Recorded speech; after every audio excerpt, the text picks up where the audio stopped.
नमस्कार सगळ्यांना. कसे आहात सगळेजण? काल जसं अपडेट केलं त्याप्रमाणे रामरक्षेचा अर्थ सांगण्याचा प्रयत्न मी सुरू करते.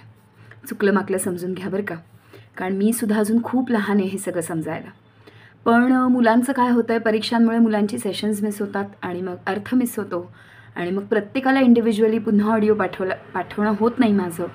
म्हणून मग त्यावर हा एक थोडा छोटासा जुगाड केलेला आहे की आपण पोस्ट करूया इन्स्टा आणि यूट्यूबला, सो जेणेकरून हे अपडेट्स कायमच सगळ्यांकडे राहतील. सो सार्थ श्री रामरक्षा. मुळात रामरक्षा का बरं म्हणायची आहे किंवा रामरक्षा काय आहे ते आधी या व्हिडिओत समजून घेऊया.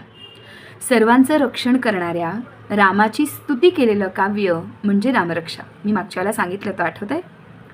मुलांच्या मनावर वाणीवर चांगले संस्कार व्हावेत यासाठी म्हणली जाते ही रामरक्षा. मुलांचे उच्चार शुद्ध आणि स्पष्ट व्हावेत यासाठी म्हणली जाते तीही रामरक्षा.